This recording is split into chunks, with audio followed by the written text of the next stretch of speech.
Yeah, we'll ping the Discord too. Ping Is the it Discord. public? It is. The stream is It public. is. Yeah, so it should be popping up. Are we on air? We are on air. Let me All right, just check cool. the audio first. Hit the wide, Mickey. Let's make sure that. Let's get to the wide. Boop, boop, boop. Rotate each camera, Mickey, too, Yep. just to run through it all. Cool. Are you catching the stream on your end? Okay, cool. And then There's let's Lucas. make sure the audio sounds good on there. Matt, say hi to the people. Mickey, step back from your mic a little bit. I think it's a little loud. Hello. Cool. I'll also just turn myself down. This one? Yeah. All right. Just is that better now? Yeah. That seems like more reasonable level for me. Okay, cool. All right. Mute phones. And I think we're feeling pretty good.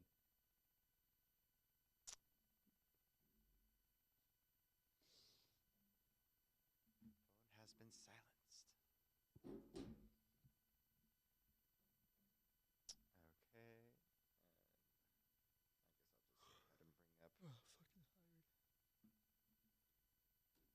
All right, I feel like being an adult is just being perpetually tired. Agreed. So I pound coffee all day. Yeah. Yeah. I don't drink No other coffee way at to all. do it.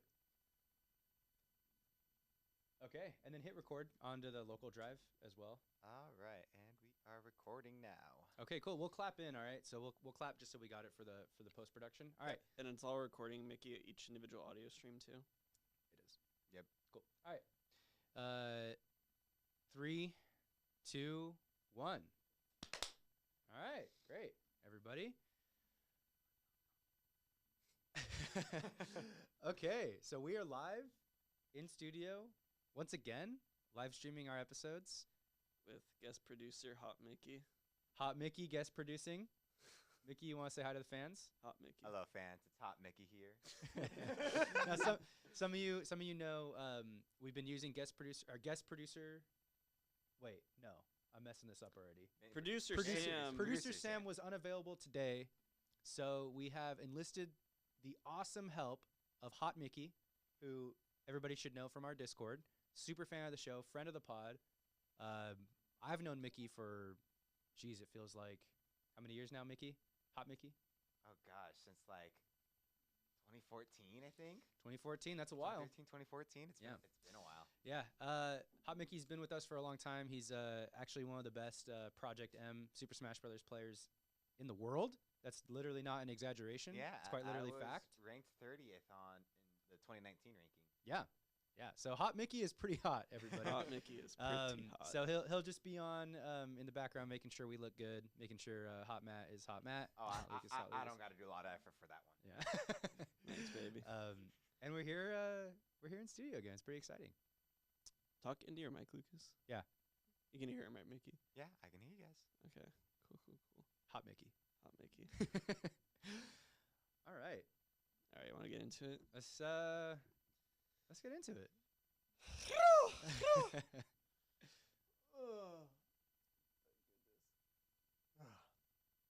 You good? Dude, yeah, I'm good. All right. And then, Mickey. Yes. Hot It's Mickey. like Hot Mickey. It's like, it should be like 93% Lucas and I, and then you chiming in like Yeah. 7%. Come in hot with some hot takes here and there, course, but of course. 7% of the time. Yeah. Not like in truth. You Yeah, know yeah. what to do. You're a smart guy. I got you. He's Hot Cool. Mickey.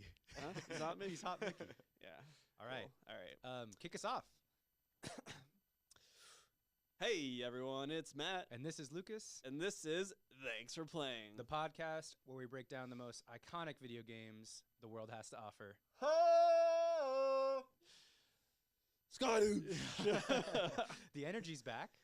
The energy is back, everyone. We are back in the studio, ready to go. We got Hot Mickey here. Hot Mickey, say hello to the fans again. Hello to the fans. Oh my God, I love that. He's so hot. Everyone, Hot Mickey is guest producing. You may have noticed in our last episode we had producer Sam. He is unavailable today, so Hot Mickey is subbing in. Yeah. Thank you so much, Hot Mickey. It's a pleasure to be here. I love that. Having Such a me. nice guy. Hot Mickey's great. He's actually a pretty big active guy in the Discord. So those of you have probably seen his name pop up here and there that are in the Discord. Been friends for many years. He's one of the best Project M players in the world. That's not an exaggeration. He's really cool in that regard. And I guess it's a good time to plug the Discord. It's as good a time as any. Yeah, so in case you didn't just take the hint, we do have a Discord, everyone. You can find our Discord in our link tree and our social profiles. That our social profiles are TFP Podcasts. That's TFP Podcasts with an S at the end. And that is for both Twitter, TikTok, and Instagram. As well, you can go to our website, thanksforplaying.live, and you can find the link to the Discord there. And then as well, if you have any questions, feel free to shoot us an email at thanksforplayingpod@gmail.com. I love hearing from the fans. We do get some emails here and there, and it's always a good time when we do. So It is. really appreciate that. And yeah, I mean, before we get into everything today, GTA 6 was just announced. I know. Sleet like announced really low key. It was Yeah, like, they're like, oh yeah, it's in development. yeah. It's just like one of those headlines you see where it's like, I think the headline was something like, "We are so happy for the devoted fan base for GTA 5, but we will confirm GTA 6 is currently actively being developed." It's like, what? It's so random. What's so crazy to me is just how much they milked Grand Theft Auto 5. I know. It has literally been up. It's about to be re-released on 3 different console generations. That's right. And like, I don't know. It's just insane because especially with it being re-released now, all they're really doing is touting like, oh, we got ray tracing now. But literally there's so many fan mods out there that already do that. It blows me away. And I don't know. I can't think of many, if any, other games that have been not remastered per se, but just like re-released as the same game With ray tracing. Across 3 different platforms. It is insane. And I don't know. I think they're getting a lot of flack actually for doing it again with the PS5 and Xbox S. People are gonna buy it. People are gonna buy it no matter what, but it's like, I don't know. I think they're kind of feeling pretty lazy about it. But Are you a Grand Theft Auto guy?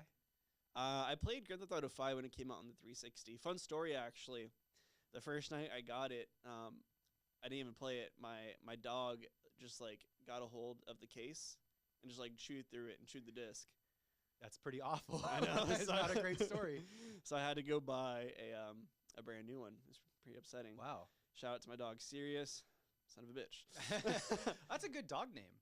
Yeah, Sirius Black, Wow. like Harry Potter. Oh, yeah. because he can turn into a dog. Yeah. Yeah. Oh, that's great. Permanently. Love that. That's great. Yeah, no, you know, it's funny. I've never really been a Grand Theft Auto guy, honestly. It's kind of interesting, too, because when you're younger, it's one of those games you just play because it's like pure chaos. You can just do literally whatever the fuck you want in it. Yeah. And then when I played it when I was a little bit older in high school, I actually focused on playing through the story and everything and enjoying it. And then I know it's actually like they're actually pretty good games overall, like story and everything else, you know, aside from like just choosing the renegade path and just doing whatever the hell you want. The story in them is actually really fun, and particularly the what's the word? Heists. The heist and everything. Yeah. People love the heists. Rockstar is sick in general. I mean, they did Red Dead Redemption 2. I've actually been seeing a lot of recommendations just on my YouTube feed lately for Red Dead Redemption 2, and I really want to play it because I played the first one, never got around to the second one, but it just looks incredible. And then, did you ever play Bully? No. I know that was like a cult classic, though. Yeah, I fucking love Bully. That's a classic too. But, you know, as much as I love fictional LA universes, whether that's San Andreas or whatever the world. What isn't the Red Dead Redemption world just the United States of Well, America? I'm talking more Grand Theft Auto here. As much as I love those worlds in the U.S. of America, I also, well, I don't love, but I also have experienced another world recently. The world of the land of Hyrule. That's right, everyone. Today, we are talking about the #1 time-traveling musical, Legend of Zelda, the Ocarina of Time.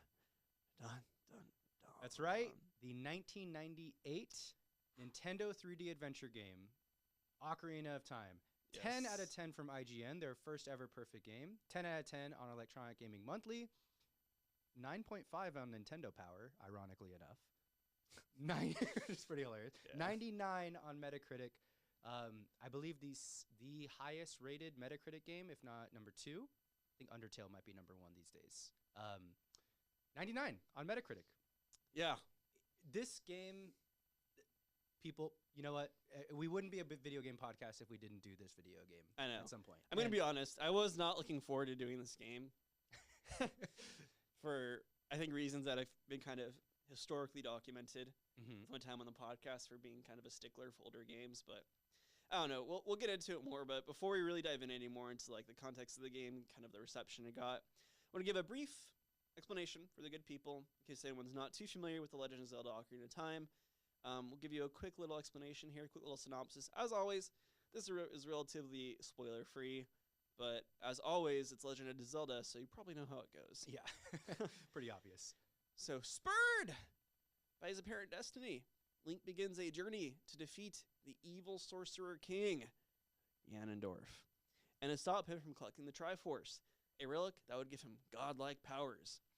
Traveling through the past and present with the power of the Ocarina of Time, Link meets many characters and the sages of the Sacred Realm who ultimately help him in defeating the evil Ganondorf. That's right. That's it. Honestly, not that much of a story. It's a Zelda game. It's got a pretty tried and true formula that's been working for almost 40 years at this point. Yeah. So it's sort of this tried and true formula that is really, really great in my opinion. I know things are going to be a little bit different for Matthew Rockaby's opinion over here. Now, I'll start off on initial thoughts. This is my probably third or fourth full playthrough of the game. This game came out when I was 3 years old. I have two older brothers, as I've mentioned on the show before, and Ocarina of Time was always around, actually. So I don't ever remember a time before I really knew what this game was. I've always sort of known. I remember some of my earliest memories are actually just holding an N64 controller and moving around in the game. I couldn't read, and I would be able to like move and play the game. Not like I was really able, I wasn't able to play the game, really. Yeah. I was able to just move around in it. I remember watching my brother beat it, one of my earliest memories. So I am going to be fully... everybody who's listening needs to take my perspective with a huge, massive pound of salt because this is a nostalgic game for me, right? It's hard to separate. I know this is a conversation that is basically peppered throughout the whole video game world is nostalgia. How does this game hold up? How does this do? That is one of the big themes of Ocarina of Time, I think. There's so many retrospectives on the game. The biggest thing that people open up when they review this game today is how does it hold up, right? Yeah. So we're going to be getting a lot into that today. So obviously I have a biased perspective. Matt has never played the game before, first time playing through it. Historically not the biggest Zelda fan anyway. So we're going to dive into To be what he fair, I've thinks. only played 2 and a little bit of Twilight Princess, but I haven't been that impressed with anything so far. I loved this game. And listen, I mean, Matt, I love you. Hot Mickey, I love you. We're going to argue probably on this episode, and that's okay. Yeah. Okay? Everybody's entitled to their opinion. I'm over what happened on the Super Metroid episode 2 years ago. I want to say I'm officially over it. Moved on with my life. But, you know, you're entitled to your opinion playing the game in this day and age. So I'm actually genuinely curious to hear what didn't do it for you with this game, but what also did, right? Because there's going to be some timeless aspects to the game that you know maybe did age a little bit better, or maybe you know. And there's also the whole component that we're going to dive into about the fact that this is such a revolutionary game and did a lot of things first. Obviously, you can give it credit for doing things first, but it doesn't necessarily inform the experience today, right? So we're on this interesting dynamic where a lot of the parts of the game truly, objectively, do not age very well. I have a blinded nostalgia for those kinds of mechanics and those kinds of things. I find them a little more on the charming side, where you might find them on the frustrating side, Matt. So I don't know. I think we're going to get into it a little bit here, but I'm excited. Super excited. Yeah, so kind of just digging in, I guess, first impressions. I'll start. Let's hear it. I find the Zelda series as a whole incredibly uninteresting. Okay. Explain. It is just a voiceless protagonist blindly being told what his destiny is and going and following through. There is nothing compelling about that. And with a game like what we're playing today, and this is interesting because I want to preface this as well with I'm doing my best, because I know I've been probably unfairly harsh on some of the older games we've played, like Metroid, Super Metroid, for example, where I'm viewing it through the lens of playing it today, where ultimately it is a game that came out, you know, I mean, Metroid came out like what, in the early mid-90s, and this game 93? came out in 98, so it is worth acknowledging that these are just products of a different era, but like, I don't know, with Breath of the Wild, at least when I played that, I didn't care for the story. It was just very cookie cutter, dry, and kind of boring, honestly. Because it's like I mentioned, I think Zelda's pretty uninteresting. But what was nice about Breath of the Wild was that it at least had modern mechanics to hold it up, right? And if you remove it being a Zelda game, right? It's just it's a cool game in general, Right? Like if you just call it Breath of the Wild and you're just this random dude with blonde hair running around this really unique world, then I think that's a really cool game. Yeah. But the problem with this game is that no matter what I do, I'm playing a game from '98. That's right.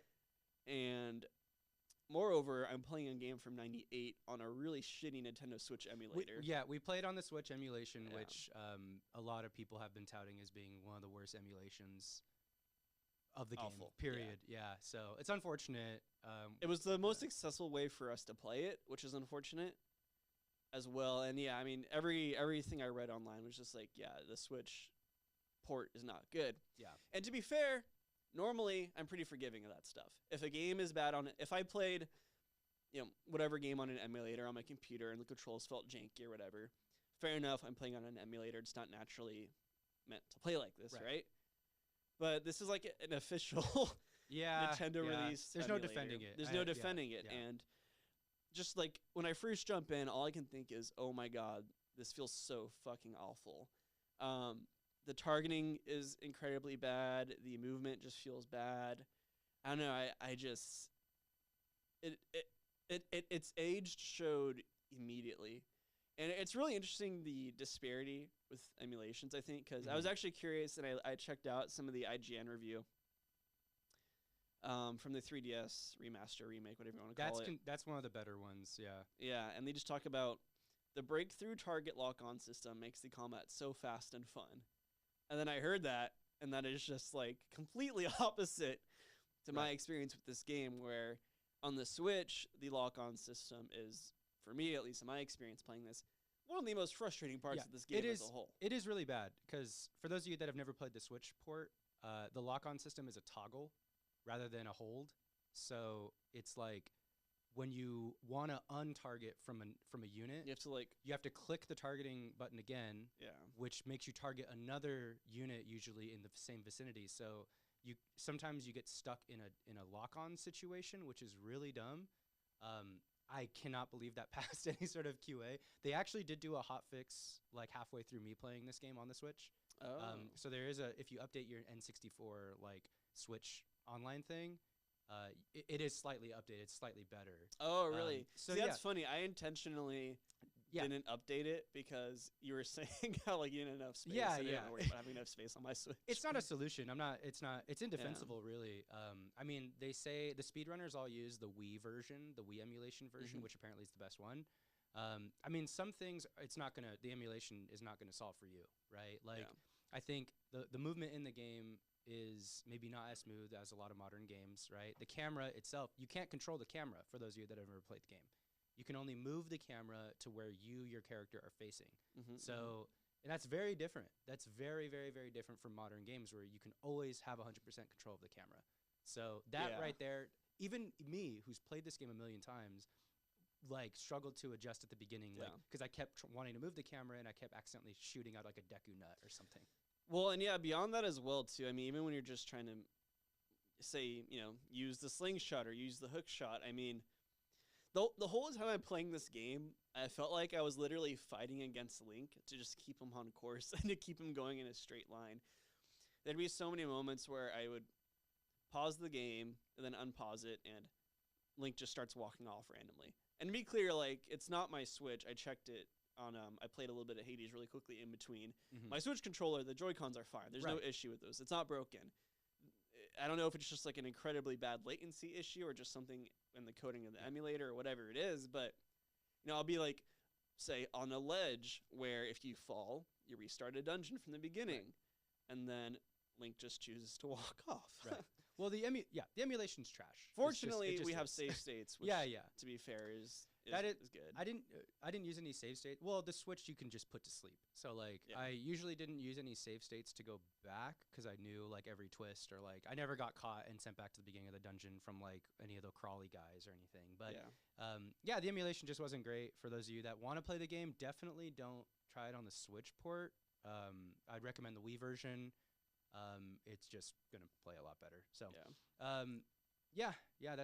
that's one big interesting thing now. we can. I want to say a few things actually before we move on. You from can that. talk. I'll So- allow it. Yeah. Okay. Cool.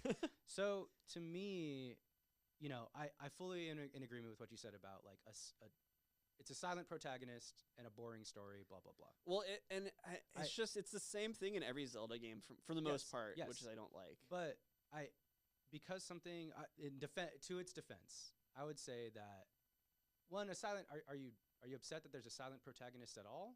Do you not prefer silent protagonists, or that's just adds to the fact that feels very one dimensional? Or It's incredibly one dimensional. I mean, do you feel like Link did not properly communicate how he was feeling? Do you think that there was like I feel like you're a- making fun of me. No. I'm saying, do you feel like you did not understand Link because he didn't talk? As far as I'm concerned, Link is just a mindless robot in this game. Really? Mm-hmm.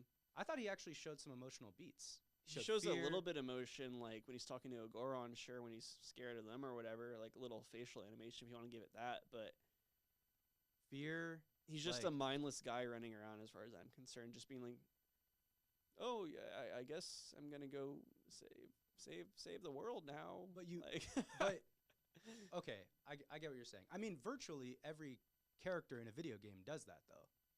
But they talk when they do it. but there's like. He's not engaging in the thing though, and I think the silence, like I'm saying, I think that's the issue too. And I mean, it's kind of like the same thing in Chrono Trigger. Like my gripe with that is how You just don't like silent protagonists. I think I just don't like silent protagonists. But I don't know. There's not like a lot of. There's no inherent motivation for him because you don't know what he's thinking, and you Okay. don't hear what he's saying. He's just mindless. He's just like a robot being told, "This is your destiny. Now go do it," and he gives a little.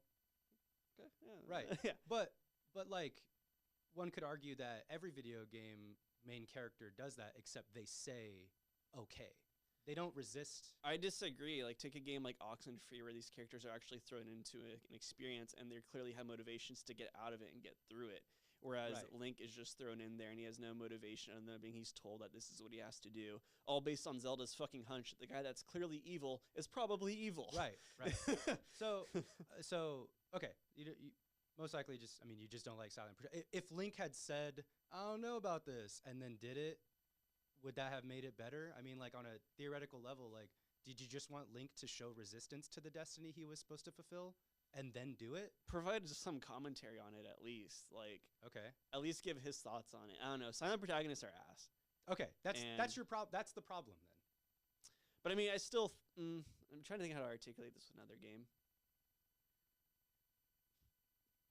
I still stand by, like, take again Oxenfree for example. Everyone around her, if you remove Alex's dialogue, I feel like everyone around her is able to inform the situation of with what's going on Right. to like make it interesting. Or, Outer Wilds or Outer Worlds? Outer Worlds, or like any Fallout game for example. I mean, obviously you have some like little dialogue choices where you're informing the game, but right. like. But you're a silent protagonist in Fallout or like. But that's way better because at least if you're a silent protagonist, then you're communicating with the game in your own way by like choosing the dialogue and stuff. In Mhm. this game, it's just like, oh, I woke up, I had a scary dream. Yo, what up, Deku Tree? Yeah. I'll go hit up Princess Zelda. Word. Okay. Like that's Gotcha. And that's just really lame to me. Okay. Well, I guess my defense on that is that like I think simplicity, like going into the castle and saving the princess, is the story of Zelda. Yeah. Period. It's every Zelda game, right? Same thing with every Mario game. Yeah. It doesn't. I think that it's more of like just a simplistic like thing. It's more of a situation rather than a story to me. I don't think it's like I'm not necessarily playing Zelda for the story. In the same way, I'm not playing Mario for the story. Well, and I can appreciate that, and that's why a game like Breath of the Wild, I think I get Breath of the Wild like a 7 or 8, like a good rating. Yeah, Because if you remove the Zelda aspect of it, it's just a mechanically, cool exploration. it's a great game. It's a good game Right. mechanically. Right. Yeah. No, I agree with that. I just wanted to psychoanalyze what it is that you don't like about the particular story, which is the silent protagonist, from what I can tell. Dang, I'm getting analyzed. So for me, again, it's really going into the castle and saving the princess. That's what Zelda is. Yeah. I go into a Zelda game. I know it's gonna. There's Breath of the Wild 2 is coming out right this year, 2022. It might not. Supposedly. It might get delayed, Yeah. whatever.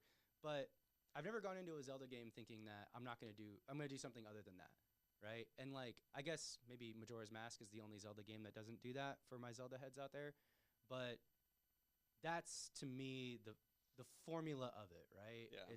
I'm not saying that it's the best thing ever or it should be that way or whatever. It just these are the parameters of a Zelda game. This is the genre essentially, and go right there.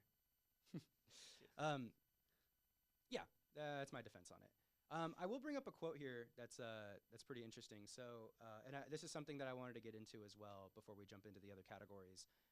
TheRinger.com actually did a retrospective on Zelda 20 years after it came out. There's a 2018 article. Okay. It said, and the title of the article is Legend of Zelda Ocarina of Time will always be the best game of all time.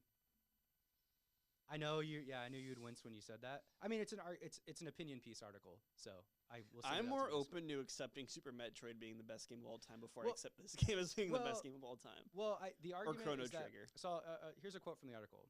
Ocarina of Time, despite being a muddy polygonal soup by 2018 standards, despite birthing sequels direct and indirect that better hit every other technical measure, despite that dumb goddamn owl, it is still the best game ever. It's the Jaws or the Chronic or the Sopranos of the medium. Everything older feels like it's from a different era. Everything newer feels indebted to it. I don't think that's I'm willing to accept maybe it has the best legacy of all time. Yeah. Greatest influence, but I don't think that makes it the best game of all time. I agree. I Yeah. agree. Well, see, hang on. You touched on something really important that I do want to bring up too. Okay. Is like to the influence that it has or the legacy that it leaves. Where like even the co-founder of Rockstar, Dan Houser, he said in 2012, if you're making a 3D game and you're saying you didn't borrow from Zelda or Mario, then you're lying. Right? Zelda was the first game to have Z targeting. I know it's not perfect, but it had Z targeting. It's the first game to have a day-night cycle where the world is affected by a day-night cycle. It has fast travel in the game, teleportation, which I think might be one of the earliest examples of that too. And I mean, there's just so many firsts that the game did that I think the argument that a lot of people have is that its influence and legacy as a piece of art or a product, because it influences other things, it makes it the best thing. Is Jaws the best movie of all time? No, it's not the best movie of all time, but it is the first summer blockbuster movie, right? So what it did was create the world where the others could exist, right? So it's like the Big Bang's the most important event of all time, in a sense, because it's the first. That's what I'm saying. Most important is different from greatest. Is it? Absolutely. Okay. Just because something's influential doesn't mean it's a good thing. But that's the argument that artists will make, that people make about mediums, because something being influential is the only true value that something can have, right? Any art form can have. Influence is the number one thing that an art does. I disagree. I mean, I think obviously I agree that video games are an art form, but they're also an entertainment form. And if the game doesn't hold up today and isn't incredibly entertaining, is it still the greatest game of all time? Probably not. Well, that's the thing is like, do you like Grand Theft Auto? Do you like Rockstar games? Do you like Red Dead? Do you like anything that's like open world or 3D that's basically indebted to Zelda Ocarina of Time? I don't think, again, like you answered your own question earlier, is Jaws the best movie of all time with the direct analogy you used from The Ringer? Well, I'm saying like it's this tricky thing where you have to think. I will never not argue, and I mean, again, there's so many video games I haven't played, but just from playing Zelda, I am willing to accept the argument that this is the most influential game of all time. Okay. And most revolutionary for when it came out for its time. No. That qualifier doesn't need to be put in though. It's the most revolutionary game of all time. I'm willing to accept that. Okay. I don't think it's the greatest game of all time Okay. for the reasons we've stated. I think the argument that people make is that because something is the most influential, it makes it the greatest. And I think that that's a valid argument too. Because by the argument of something becoming dated over time, every single one of our video games that we're playing today will probably not feel good at some point. Because there's going to be different ways of playing games. There's going to be different peripherals. Who knows if Oxenfree will even be good in 50 years? Sure. You know what I mean? So by dating games or comparing mechanically how something might feel now than it did back then, it becomes a very slippery slope, like aging of art type of argument, right? And I think it's just, I'm not saying you're wrong or whatever. It's just another way of thinking about art, is that you have to think about its influence its influence is also part of its value, is what I'm trying to say. I guess I hear what you're saying. I'm going beyond the game here. I'm going beyond the experience Cultural. of playing the game. Yeah, because I think... Yeah. I am, I think we're just at a fork, an impasse with how we view greatest. Yeah. I think that's a whole other argument, but... To be clear, this is not my favorite game of all time. Yeah, and I think that there's stuff that will eventually be seen as more influential than Ocarina of Time, for me. But right now, this is like our current kind of way of viewing. I guess it's our current barometer and how we view things, because think about this. Okay, I'll put this in the context here. In 1995, Chrono Trigger came out. When we played Chrono Trigger, 3 years later, Ocarina of Time comes out. Right, first person. You can view in first person. It's 3D. There's day-night sequence. There's so many things that kind of push it forward. That is one of the biggest leaps forward in gaming, probably the biggest leap forward in gaming that we've ever had, because the jump from 2D to 3D was so massive, and it also had all these other game design elements that influence games today, that it's just a massive leap forward is what I'm trying to say. And I know that you agree with the massive leap forward thing, because that's more of an objective fact. But yeah, I know we are talking around in circles here. Yeah. At the end of the day, it comes down to how you define greatest and how you choose to... Yeah, just how you choose to define greatest. I'm choosing it by how it feels to play. Yeah. And how it holds up. And then you're looking at it through the lens of legacy and influence, which, hey, to each their own. I view them as separately, and you can also view them as the same thing. Yeah. I think that this could be a debate that I could keep yelling at you for ages about this. To be clear though, and this is this is true for every art medium and every product of art or whatever, is everything will eventually feel not good. Every movie will eventually, by another generation, be seen as not a great movie. Yeah. Right? Every piece of music and play or book, eventually those are seen as not great by another generation. So it's, I guess, art is tied to the time that it came out and eventually becomes dated because things change, cultures change. And it sucks because I think that there's a lot of people that will play Ocarina of Time right now that played it back then, and they'll go, ugh. Like me. I wasn't oh, this is the shit. I wasn't playing Ocarina of Time oh, this is great. This feels great. The Z targeting's amazing. This is awesome. Yeah. I was finding problems with the game, and I was disappointed that I found the problems, but it came out in 1998. Yeah. So I'm going to find these problems, but it's fine, because I can rest assured that certain aspects of the game do feel really good, and we can dump into those now by moving on to our next category. Well, yeah. There's so much to unpack with that conversation we were having there, but the game design itself, it's pretty, like we already said, revolutionary for what its time. But at the end of the day, the core of what you're doing is relatively simple, right? It's like a dungeon game. You go to a dungeon, you collect an item. Yeah. Go to a different dungeon and collect an item. But what is remarkable about the game too, and like we've already discussed, is it has this incredible overworld free. It's a free roam game. Yeah, it is. At the end of the day, which is very revolutionary for the time, without a doubt. And like you said, having a night-day cycle, and moreover, a night-day cycle you can control. Yeah, with the Sun Song, which I had a lot of fun when I figured that out, actually. Those things are absolutely incredible. Going into first person to aim and shoot is incredible. It's fucking difficult to do on the Switch, because it's inverted. To aim. And it's inverted for some reason. I know, and you can't change that. Another, very old. Well, that's another problem with the emulation in general too. And it really is unfortunate that we had to play the emulation just because that's what was most accessible to us. Because I think so many of my criticisms from a game aspect come from the emulation, but I have to judge it off that because that's like an official Yeah, Nintendo yeah, no, thing. I So get it, I it's get it. it's a weird place to be, but I mean, yeah, it's just running around Hyrule, hitting up dungeons, and doing all that so you can fight Ganondorf, Yeah, right? and you know, like for those of you that if you've never played a Zelda game or don't know how they work, you know, it's a dungeon crawler. You go through a dungeon. You usually get halfway through the dungeon and then acquire some sort of key item to help you complete the dungeon or beat the boss with, right? One thing I've always really loved about Zelda is when you are going through your dungeons and you get that key item. First of all, getting the item is cool because now like you can do all these different things, and it recontextualizes how you play through the dungeon further.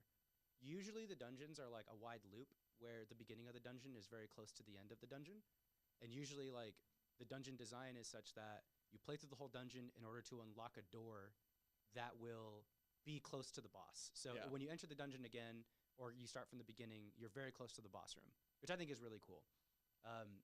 And then usually the item that you get is used to help you in the overworld to unlock new things. So when you get the hover boots in the Shadow Temple, you now can like get 2 or 3 heart pieces that were out of range before, Yes. which I think is really awesome.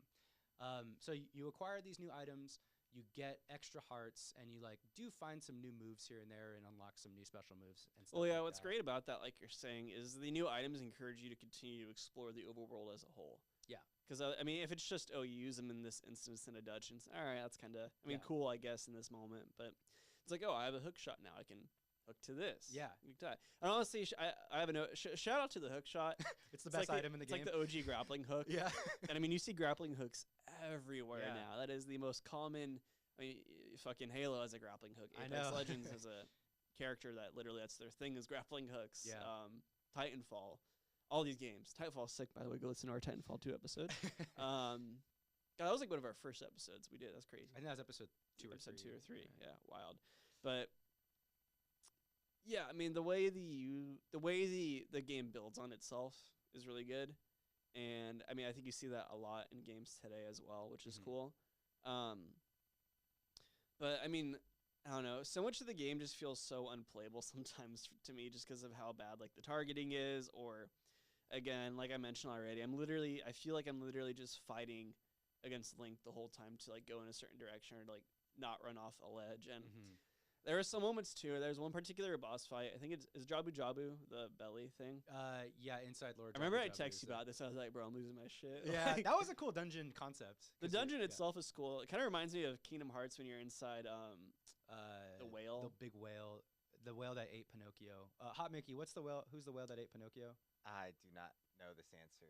Hot Mickey, you're breaking my heart. Look it up, please. If you Hey, can. hey, Hot Mickey, pull it up. Let's get that fact. Look checked. up Kingdom Hearts Whale World. I It mean, should look up come Pinocchio whale. The Pinocchio. Pinocchio, Pinocchio whale. It's the whale. whale from Pinocchio. Yeah, It's isn't like- that it's just Moby Dick? No, it starts with an M. It's like monstrous. Monstro. Monstro. I almost Yeah, said inside monstro, so I Monstro. was close. So Yeah. instead of being inside Monstro, you're inside Jabu Jabu, which is, as far as I'm concerned, the equivalent of He's whatever. their god. He's like He's their fish god. The Zora god, the fish god. And I mean, there's this one boss where it's like a giant. What is that thing called? Like there's a name for him. but- Jellyfish. No, it's not even a jellyfish. It's like, anyways, it's this giant thing that you basically have to run in a Octorok. circle. An Octorok. Yeah. Oh, yeah, the Octorok.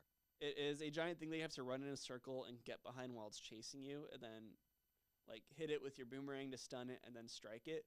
And unless you're able to have your boomerang lock on, it is extremely difficult to strike it from behind. Yeah. And there was moments in this boss battle where I am on this guy's ass, and Navi just is like, "Nah, I'm good." Wait, really? Oh, she would disconnect. She would like break the lock on. Or just like I would click, the lock on button, and it just wouldn't. She just wouldn't lock on. Yeah. That's one of the worst fights in the game. And it is beyond frustrating. I'm like, because that's not even a me problem at that point. It is literally a game problem. And I don't know, you tell me, is that something that would be better on the N64? Well, I mean, it sounds like you were just far away from the target that you were supposed to hit, and she disconnected. No, I'm saying I'm like on its ass and it won't lock on. Like I'm too close to it, maybe, or something. Oh, Like I it's very never had clearly that. in my view, and then it just won't lock on. I never had that problem. Yeah, I had that a lot. I think the boss is just not a great boss. Yeah. Period. I mean, it's just like the camera's outside the boundaries of the walls the whole time in that fight. It's kind of like pretty repetitive. It's like Yeah. not that it's a mini boss, and it's just not great. I mean, I agree with you there. I don't know about. I can't comment on the targeting system not working for you in that fight because it's not like it didn't work for me. But Yeah, targeting system was dog shit. yeah, it's also the first targeting system. First targeting system, to be fair, but I'm playing it today, so it's dog shit. Emulator as a whole, unfortunately, is just really bad. And you and I already talked about this a little bit the other day. One of the most frustrating aspects of this game for me too, and thankfully I had saves. And I'm not gonna lie, I if it's available to me in a game like this, I'm gonna use save state. And there were so many instances in dungeons where you fall off this little piece, you miss this jump slightly, you restart from the beginning or something, or it takes you back like several rooms. And for me, that's a pretty outdated game design mechanic, and it was only amplified how bad it was by the terrible controls byproduct of the emulator. When did that happen to you? Did that happen to you in the Fire Temple? Fire Temple, and then there's the whirlpools in the Water Temple. Water Temple. Yeah. I think there's a few instances in what's the first cavern you go to as a kid, or the Dodongo Cavern. Dodongo Cavern. There's a few instances there where you can fall off and have to restart and just go through a bunch of stuff. And I can appreciate that's a product of its time, but yeah, it's just made worse by how bad the controls are. One thing that's interesting is that with save states, it pretty much just ignores Nehru's Love, because Nehru's Love is supposed to that's true. supposed to fix that. Yeah, that's Nehru's totally Love. True. Nehru's Love is an addition, like an optional item you can grab that lets you teleport. Like you basically put it in a dungeon somewhere. Oh, it's the spell, right? It's the green spell. I use that a lot actually in the Water Temple.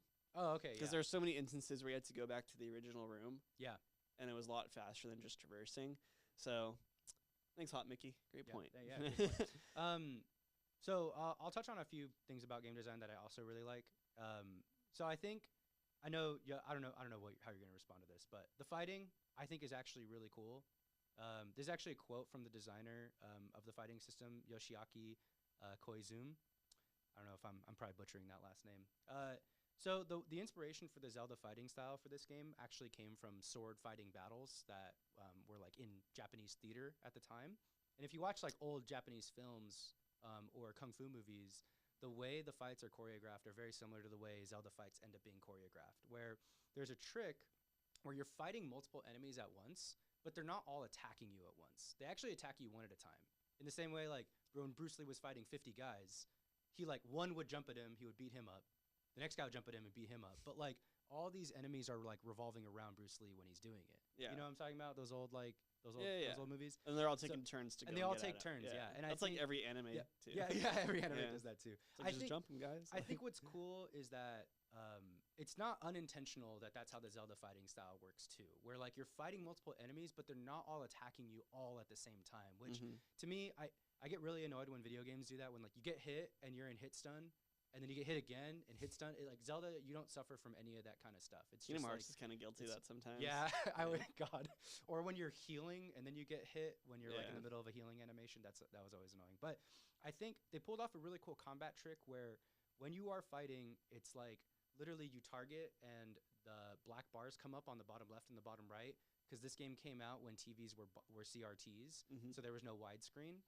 So the game actually forces widescreen by putting black bars on the top or bottom when you're fighting. So it's quite literally like you're entering a cinematic sword fight for that duration when the sword fight's happening. Yeah, I can see that. So that's really cool. It's more of a scripted fight, and like no fight in Zelda felt like it didn't feel hard necessarily. It was kind of just like a fun moment where like you're just kind of okay, like here's these skeleton guys in this room. Sometimes it became a little challenging when you had to like jump out of the way or like block and time your blocks and stuff like that.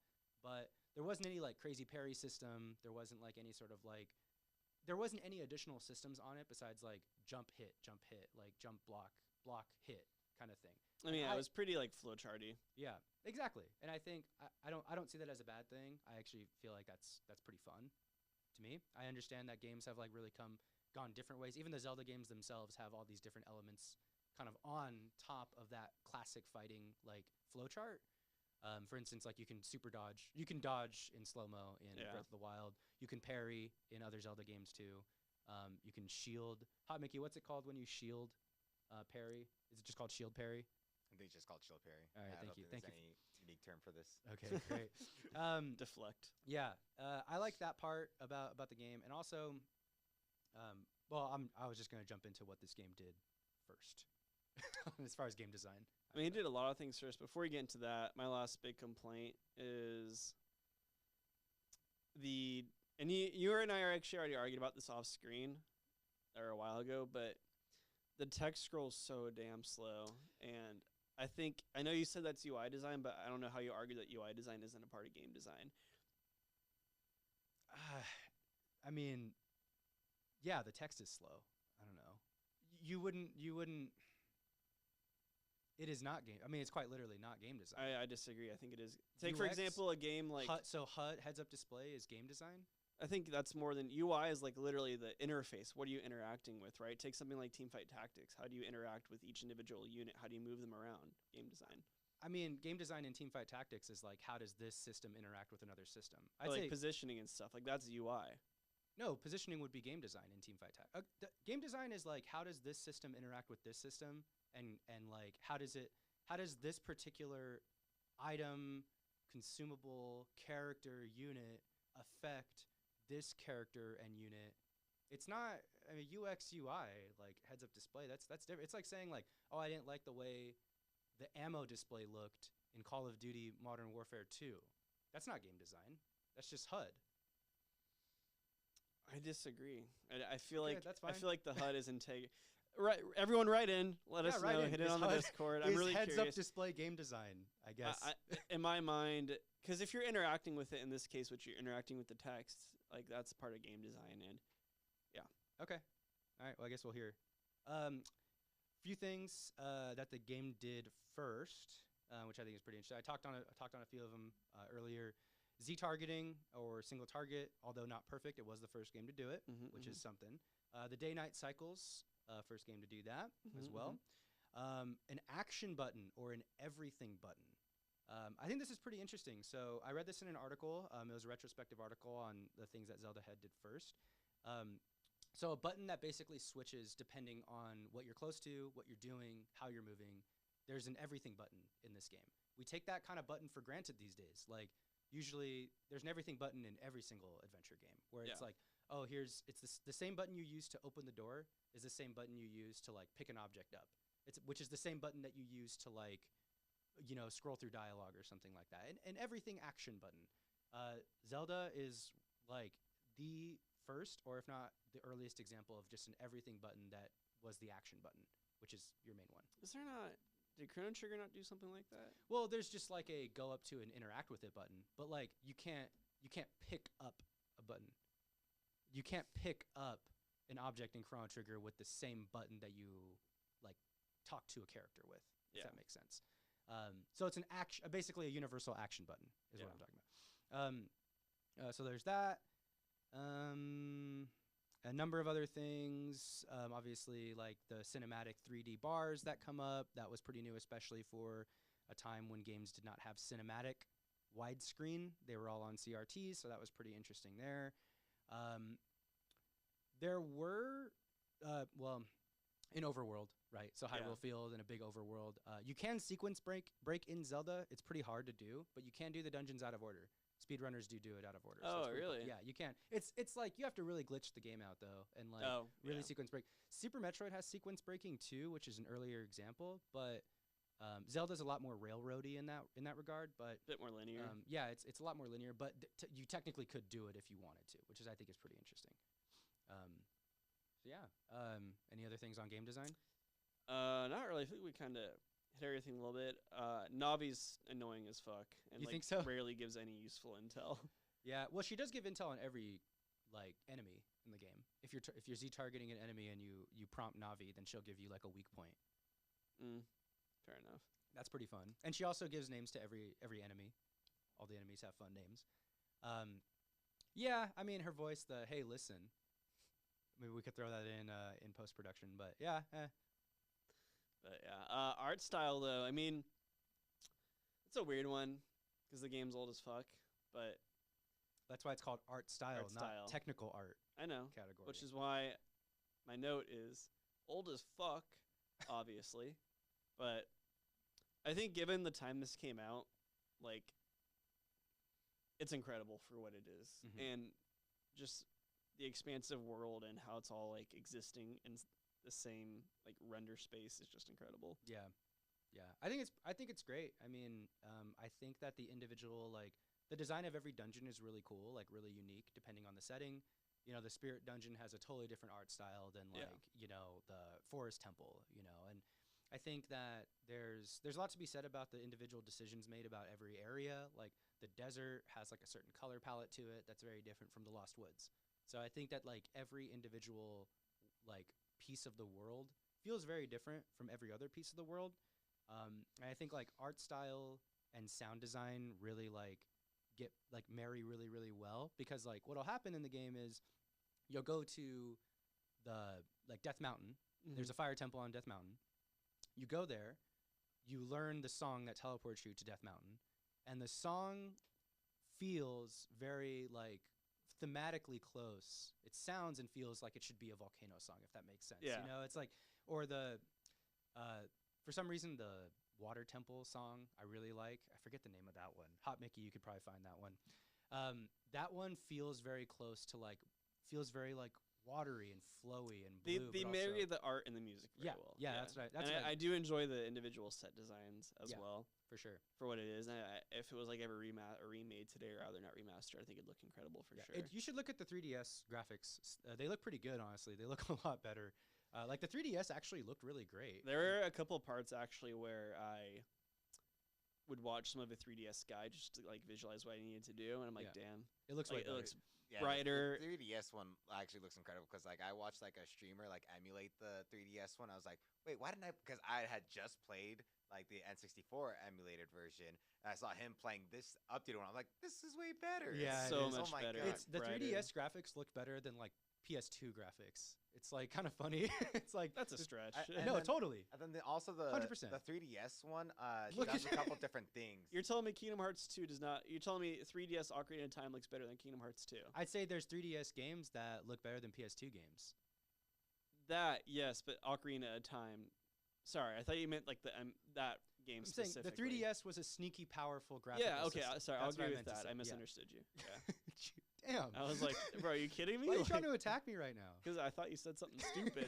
I wasn't gonna let you get away But with also to it. answer your question, Lucas, there's Serenade of Water. All right. See, it Serenade of feels like water. a serenade of water. That's There you what I'm go. saying. Yeah. All right. Cool. Yeah. One note about this particular emulation, but also like something that I didn't encounter whenever I played it on the 64 version is like sometimes stuff would load in and render in late on this version, which is Yeah. really sad. Sometimes you'd walk into a room and you'd catch it rendering. I know it's not art style, but we always usually talk about graphical things in this segment as well. But on the N64 version, one thing, or better emulation than the Switch version, there's atmospheric fog. This is a note actually I got from IGN GameScoop. Shout out to Sam Claiborne who actually made this note. In the other emulations of Ocarina of Time, there's like fog or atmospheric fog. Really? Yeah, and like in this game, what they did was, since draw distances were increased in this game, they didn't need the fog was a trick to not render the whole world all at once, right? Gotcha. But in this game, since the render distances were basically infinite for the game engine because we're way past the technical limitations, they like didn't need to use as much fog, so they actually took out a lot of the fog. But some of the fog is literally not to do the trick of render distance; it's atmospheric fog. So the Shadow Temple does not look good on this emulation at all No. because they yeah. took out. There's supposed to be way more spooky atmospheric fog, and it sells a lot better on the other emulations, buy and the other that, versions yeah. and stuff. So I really don't know why they did that on this emulation, but yeah, disappointing for sure. Yeah. Sound design, Music slaps. music slaps. Song's great. Won't fight you on that one. Yeah, I'll never forget, like years ago, I think while I was still in college, I forget how I came across it, but I just came across a Lost Woods, like dubstep remix. Shit was so fire. yeah. It's so fun. That song's been like covered and redone. so good. And Yeah. it's incredible the amount of influence it's had on people, like you mentioned, to do covers of it, to make remixes of it. I can't think of any of their game music off the top of my head that is, maybe Kingdom Hearts actually has, Utoto Hikaru stuff is kind of all over the place, but I can't think of many other Like, A lot of other music from games where it has that much influence. yeah, there's like, I mean, Undertale, right? Has like Undertale, huge yeah. like covers. People love all the music from that. I think like, yeah, Ocarina is just has amazing music. Like Yeah. really iconic stuff. Stuff that's really stuck with people over many years. Even And- when I got just to the Lost Woods for the first time, like in the first couple hours of Yeah. the game, kind of just wanted to Just hang sit- out yeah, there and just yeah. vibe. And even like what's cool about even that is like you follow the music in the Lost Woods in order to get through the Lost I did Woods, like right? that, So it's yeah. like, oh, this is sick. Like, you know, I think that was a pretty clever thing with the sound. I actually design there. like that a lot better than what they did in the Breath of the Wild, because I think in the Lost Woods and the It was Breath wind. of the Wild, it was wind, which was a lot harder to like get a read on. Yeah, for sure. There's always like some trick to the Lost Woods in any Zelda game that has Lost Woods. I think in Majora's Mask, there's a Lost Woods where you like follow a monkey. Hot Mickey, you let me know. You follow a monkey. Yeah. I think all the songs they're cool because they have their own like little theme. Like Yeah. they, like I mentioned earlier, you know, the Spirit Temple song feels and sounds like something that would belong to the Spirit Temple. They all have like it's like the Serenade of Water, the Bolero of Fire, and they're all like kind of a different. I think it's the Minuet of the Forest or something. They're all like I don't know. They're all like kind of classically named after like a certain what do you call that? Like a song type or like a music. Genre.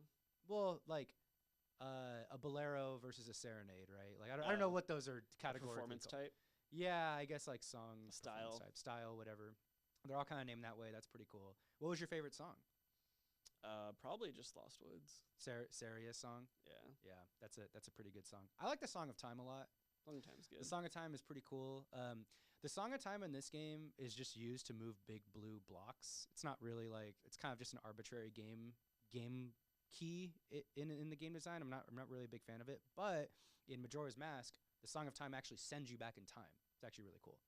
So- It does a couple things because in Majora's Mask, because you can play like a different version of it. Like if you play each Song of note, Double Time. if Song of Double Time will like cut the time spent in half. Like if you do each note twice in a row, so it's like right C A down, right A down, like you just repeat it like that over. But if you do like right A down down, like da da da da da da, like, it will reduce the time in half. Right, Although right. you can speed it up. And then also if you play it in Backwards. reverse, Yeah. Oh, I'm sorry. The double It time slows it. No, Double sorry, time makes sorry, time go double time makes faster. it- Yeah. No. Double time makes it you go half a day ahead. You go 12 hours. That's to the right. next one. That's That's right. That's Yeah. what double time does. And then the backwards one slows down time. Yeah. Matt Mm. probably has no idea what we're talking about with the time stuff. And on that, I hope I So- never have to find So, out. so Majora's Mask it came out 2 years after this, and it's uses the exact same engine, exact same assets as Ocarina of Time. The story is the world gets destroyed, like basically the Skull Kid gets a hold of this extremely powerful godlike mask called the Yeah. Majora's Mask. He uses it to summon the moon down to the world and destroy it. But just before it's destroyed, Link plays the Song of Time and goes back in time 72 hours. So the whole Mm. game is a Groundhog Day, like 72-hour cycle where you have to keep going back in time That's kinda 72 cool. hours. That sounds a lot more interesting. Than It is this. way, It's way. Majora's Mask is so cool. Majora's Mask is actually, in my opinion, hot take better than Ocarina of Time because it just is darker. Like people die all over the place. There's like you can transform into a Goron or a Zora in Majora's Mask by putting on a Goron mask or a Zora Sick. mask, and a Deku too, which Yep. is cool. They each have their unique abilities, and then all the whole while, the moon is falling to the land, and like there's some times where like you're trying to complete a task, but the world is gonna end. So you have to like find this task, do this thing, find this treasure, and then play the Song of Time immediately to travel back to the beginning of the game. Is it like a live timer in the game? Yes, there's a lifetime. It's always going. That's cool. Yeah, it's actually really that one is really good. But yeah, I love Majora's Mask, but this isn't a Majora's Mask episode. All right, let's move on. NPC award. I'll start. It's got to be Darunia, Yeah, the he's Goron sick. leader. Brother. Brother. Yeah, he's sick. I always imagine him talking to me like, there's like a certain character. I'm Hulk trying- Hogan. Like a Hulk Hogan, like, oh, brother, that music slaps, brother. Oh, my Yeah. God, brother. Yeah, he Like, just starts dancing. yeah, and I just love how he's such a, like, he's introduced as kind of being a dick to your character, Link, young Link.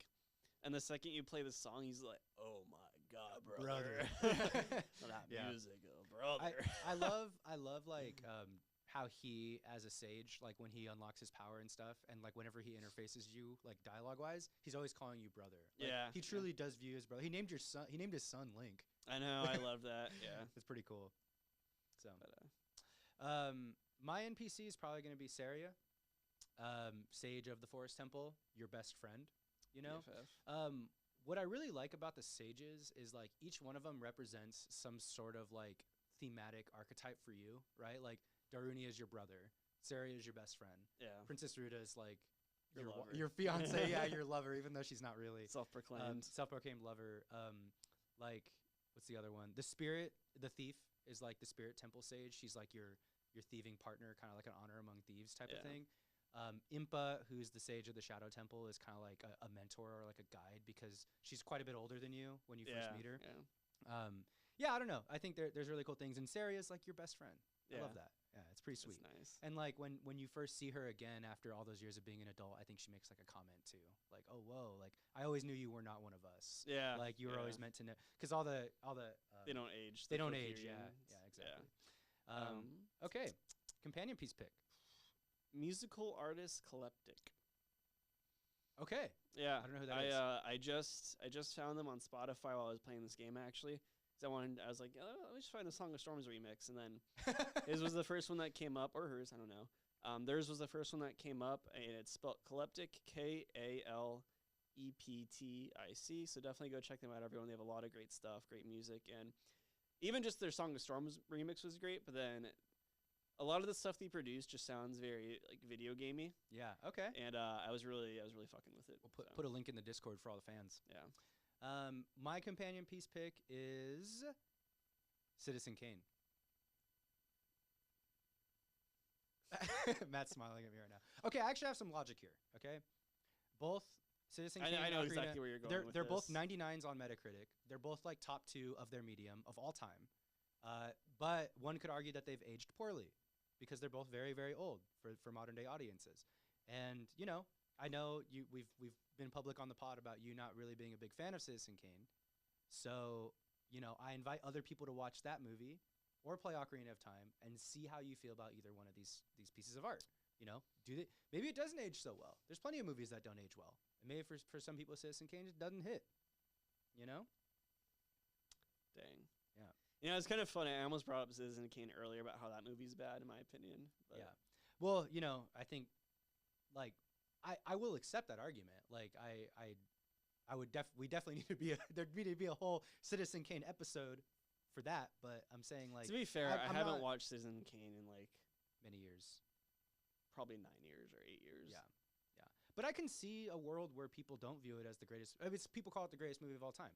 I can disagree with that. And I Yeah. think that there's people that totally would disagree with that. It's number 2 on Metacritic, I think, under It Happened One Night, which is number 1. And then like Wizard of Oz is number 3. So it's like, I don't think that those 3 are the greatest movies of all time. So there'd be an argument. There's an argument for everything. So I'm Wizard cool. of Oz. Number Holds 3, up. you agree with that? Movie slaps. Okay, I'm glad we agree on that. But I can see an argument being made that is not number 3. Yeah. That's all I'm saying. Favorite moment? Hit it. So originally it was the final Ganon fight. I actually enjoyed that. Yeah. Then in the course of this podcast, I remember one of the only moments that actually had me laughing. The moment where I think it's your first time in the water temple, or not water temple, excuse me, in Zora's domain, and you have to get past the king to go to Jabu Jabu. Yeah. And there's just it's a really weird scene where, I mean, the king is like this really just fat, giant fish dude, Yeah. and he's covering an entrance to Jabu Jabu, which is like the beast that we're talking about, which is where you need to get to.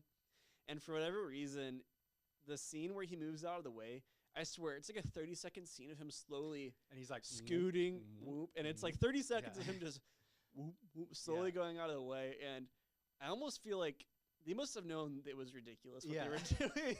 Yeah. And it's just the silliest, just like, I don't know. I just loved it 'cause I'm like, this is so ridiculous. Yeah. But That moment's pretty funny. It's Yeah. like, even now watching it, I'm just like, they were laughing when they made that, Yeah. for sure, when they were going through it. My favorite moments is the ending, I'd say. That fight with Ganon is so epic. It's like so cool. The music's great. Like when the castle comes down and then he like busts out of the rubble and then like he's floating and like the way they make him look, it's like his eyes are glowing. He's all dark. You can't see him anymore. He's like a shadow, and then he just like turns into Ganon, and it just like it's cool because all of the boss fights have like a sub, like it says like arachnid horror nightmare Gamora or whatever. Like it usually like whenever the boss title comes up, it'll like name It's like them. a title. It's like a title, and then it'll name them. But with Ganon, it just says Ganon. Yeah. And it's like, oh fuck. yeah. and then he has his 2 swords, and yeah, it's just a great fight for sure. You lose your master sword. Zelda hits him. It's pretty cool. My honorable mention though are the Sheik quotes. So one thing I do like about Ocarina of Time is like literally every time you meet Sheik, Sheik just muses on like time, which I thought was cool. Like Sheik, I had this one quote. When you meet Sheik at the water temple location, actually, when she teaches you the Serenade of Water. Yes. Yeah. Time passes, people move. Like a river's flow, it never ends. A childish mind will turn to noble ambitions. Young love will become deep affection. The clear water's surface reflects growth. And she's talking about like the princess, the lake. Yeah. And everything. Like, you're not at the water temple for that. You're like behind Jabu Jabu in the cave. That's there you when go. get it. There you go. Man, hot Mickey with the hot facts. And then this one, I actually don't remember. Hot Mickey, you could probably let me know where this is from. The flow of time is always cruel. Its speed seems different for each person, but no one can change it. A thing that does not change with time is the memory of younger days. I want to say that's like the Shadow Temple. I think that's right. I buy that. Yeah. I love those little quotes. They kind of fit in thematically. Like throughout Ocarina of Time, there's like this theme of like, you know, you go to the future and things are like decrepit or destroyed or worse off than they were. And the thing, like, whenever you go back to being a kid, the world does genuinely feel way happier. Like, when you do leave the temple. I mean, of time, literally, fucking Hyrule, the castle area is like just destroyed. Yeah. Oh, that reminds me too. One thing I forgot to mention with sound design was the Redeads. it reminded me of what was that? What's the game we just Eternal Darkness? Oh, it reminded me so much of just like the sanity stuff in Eternal Darkness, just their screeching sound. Yeah, those are scary. It's scary Yeah. too from a game design standpoint because they freeze you and you're like, oh, come on, Yeah. move. I hate Just, those like, things. freak out. Those things gave me nightmares as a kid. I know, me too.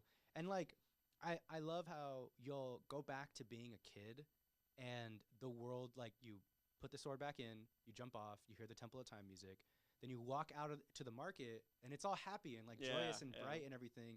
And then when you become an adult, it's really dark. It's like, I don't know if it's intentional or not, but I think Nintendo did a really great job of like mirroring the lost like innocence of being a kid. Like when you're a kid, the world feels like very bright and innocent and nice to be in. And when you're an adult, it's like scary and destroyed. Awful, Everything's awful. And it's your job to like try and save it and everything. But the point is you can move back and forth between these two things as Link. And I just think the whole Ocarina of Time thing of traveling through time really sold very well in this game because of like the way the world is set up as being bright and fun, somewhat innocent, maybe a looming threat, and then when you're an adult, the looming threat did win, and fuck that. It's pretty sucks. One moment I do want to point out that I thought was incredible is like it brings on to the point. It's like, oh, as a kid, everything's like bright, like everything seems like happy and innocent. But then like after you complete the Jabu Jabu Temple and you're like, oh, I have all 3 of the gems now, all 3 of the Spirit Stones. Right. It's time to go back to the castle and meet the princess. Then right as you're getting to the gate, everything like. It starts getting all rainy, all dark. You're like, oh no. What the hell is about to happen? Yeah, that was a cool part. That was a really cool And then part. she throws the ocarina into the river, and then you have to pick it up. And then that was a cool part too, for sure. That's when like things really switch, really quickly. Moving all right. on. Nitpicks. I already talked about it. Don't even need to go into that. Unless you have anything else you want to add. Yeah, no, I think same thing. Camera doesn't hold up. Emulation sucked on this version. Really sad about that. But yeah, I can't. What are we gonna do? What are we gonna do? Would you play other games from this developer? Yeah, I mean it's Nintendo. Yeah, it's Nintendo for sure. I mean we've played other games. Both of us have played a million Nintendo games, you know. And I don't know if you'll play any other Zelda. I have a feeling you probably won't want to play any Zelda games just in general. Unless they were really for the pod, and maybe even will be hard to convince you to do that. Well, Breath of the Wild 2. Breath of the Wild 2 is coming hard out. not to play that. Yeah, I'll be playing that. It'd be pretty easy not to play it. I'll be. I will be playing Breath of the Wild 2, having a great time with Hot Mickey. Yeah. And Matt will be fine. I actually still need to finish Breath of the Wild. What? Yeah, See, shut up, Hot Mickey. when I play Breath of the Wild, when I complete each of the little shrines, I like focused on stamina first. I wanted to max that out first because I just wanted to run fast as much as possible, Yeah. as long as I could. And then when I got to the Master Sword part, I didn't have enough hearts. Like, shit, I need to go find more temple or more shrines. Oh, wow. And then I just like stopped after that. It like demotivated me to keep playing. Hot Mickey. All right, I think we need to wrap up here, though. We're running low on time. Yeah. All right, final conclusive thoughts. Great for its time. I will not doubt that for a minute. For me, does not hold up at all today for reasons I've stated. I like games that are really story heavy or heavy action games, and this is neither of those. Okay, fair enough. I loved this game. I think that this game, like you can, when you do play this game, it is like walking through a patent office. It's like everything that you see in modern games today. You can see the prototyping of that or the experimentation of that within this game, which I think gives it a whole edge in and of itself. I love the scripted combat personally, and I don't mind the streamlined, simplistic story. And the music is incredible. I think we both agree on that. Yes. All right, so we are going to rate this game. For those of you that have never listened to our podcast before, maybe this is the first time you've ever heard us. Our final conclusive thoughts work with, I give the rating out of 10. Matt gives his rating out of 10. We add those up, and that is our score for the game, the official thanks for playing score for the game. Matt, 3, 2, 1. 10. 6. I had a feeling it'd be in the 6 area for you. This is the most we've disagreed on a game, for sure. I feel like we disagreed around this on Cyberpunk. Yeah. Well, no, I don't think our scores were 4 points apart, though. Didn't you give it like a 3? No, I gave I think I gave 12 minutes. I gave something a 3. It wasn't Cyberpunk though. I think I gave Cyberpunk a 4 or 5. Well, let me tell you how I got 6. Okay. If I was doing it by today's standards, it's a 4. Okay. I was looking at it through the lens of when it came out for me. If I played this game when it came out, I probably would have given it an 8. Okay. That's So fair. average it out. Yeah. Okay. Good. Yeah. I'm glad you. Very good transparency and journalism there. Thank Love you. that. Yeah. I gave it a 10 for the obvious reasons. I mean, I'm blinded by nostalgia over here. It's like hard. It's really hard for me to separate how I feel about this game in any sort of vacuum, right? I mean, I've played this game since I was like 3 years old, moving around on it. So it's really foundational for me. And yeah, if any of you out there want to talk about this with us, you could find us online and hit us up. Matt, where can they find us online? Everyone, you can just shoot us an email at thanksforplayingpod@gmail.com. You can find us on TikTok, Twitter, and Instagram at TFP Podcasts. That's TFP Podcasts with an S at the end. And if you want to find your good buddy Matt, you can hit me up on Twitter at GoodIdeaMatthew. Of course, though, the best place to find us is the Discord. Links in the link tree on all our socials to that, as well as on our website, thanksforplaying.live. Or email us. I will personally send you a Discord invite. All right. Love it. Lucas, where can we find you? You can find me most easily by hitting up the Discord server. I am there on the Discord server pretty much all day. Been playing Magic the Gathering. We've been playing some TFT, playing a lot of Wordle, which has been great. A lot of Wordle. And Wordle. Yeah, we love Wordle. And we've also been really using the Discord to talk about gaming news, all the big acquisitions that have been coming around the corner. So, New York Times acquired Wordle. Yeah, that's a big one. That's an underrated one right there. Yeah. I mean, Sony acquired Bungie, a big deal. New York Yeah. Times got Wordle. It's huge. So hit me up on the Discord, and there's been a few people that have reached out and expressed their love for the pod. So thank you. Appreciate everybody out there doing that. Love it. Mickey, Hot Mickey, anything you'd like to plug? Everyone, Everyone, if you plug your Smash, Smash. nomination. Pretty much you can just follow me on Twitter at Teals_BCB. Right now, I'm in the middle of a campaign to get me to a big invitational where like the best players of PM are getting invited to go to a venue, and it's going to be like a 16-person tournament where it like starts off as round robin and then goes into just try to figure out who the best player is. And I'm trying to be a part of that. So Yeah. Actually, it's not my pin. I should probably pin that tweet, so it's Yeah. really easier to find that stuff. You did put it in the self-promotion channel of I the did Discord. put in the so- self-promotion in yeah. the Discord. Yeah. So you can find it there too. We're not kidding. Like, for anybody that enjoys Smash, like Project M is a really fun game to watch. It's the modded version of Brawl, for those of you that don't know, and it makes it a lot like Melee. A lot like Melee. Hot Mickey is one of the best Project M players in the world. Like literally, he's Yeah. like top 50, top 30. And I'm probably close to like top 20, top 15 right now. Look at that! Yeah, he's amazing. He's amazing. I love So that. fun to watch. He's a Meta Knight player. Really tricky, really swaggy. Fun to watch. So you know, when he does make it to the summit, we will certainly be plugging that in the Discord server and supporting him with all of our love. Thank you, guest producer Hot Mickey. Thank you, guest producer Hot Mickey. Love it. All right, everyone. This has been. Thanks for playing. Catch you next time. Skibbity bop. Cool. Did you stop it, Mickey? He's stopping.